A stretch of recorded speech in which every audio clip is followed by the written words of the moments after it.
तेजी से कैसे बनेगी? तेज तेज तेज ये हाथ चलाए, तेज तेज तेज ये हल निकाले, तेज तेज तेज सब कुछ करे। ये लो बिरयानी। अस्सलामुअलैकुम नाजरीन, आप देख रहे हैं बीबीसी न्यूज चैनल और मैं हूं जमीला। आपको आगाह करेंगे अहम बुलेटिन से। Doctor Fariha Akram Malik DHO HR DHA Gujranwala ने लोगों की शिकायत के मुताबिक जिला गुजरांवाला के मुख्तलिफ एरियाज के विजिट किए और इन इलाकों के क्लिनिकों को सील कर दिया गया जो कि जिला गुजरांवाला के मुदर्जा झैल इलाकों में है। हाफसाबाद रोड घंटा घर के पास अंजम आरा मैटरनिटी होम क्लिनिक को सील कर दिया गया।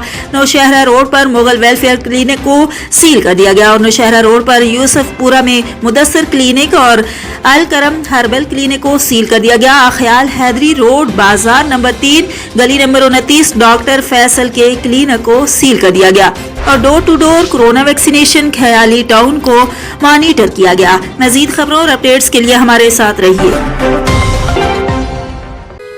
दाग भी निकलेंगे तेजी से। नया सर्फ एक्सेल 100% मुश्किल दाग निकाले ज्यादा तेज। Surf Excel.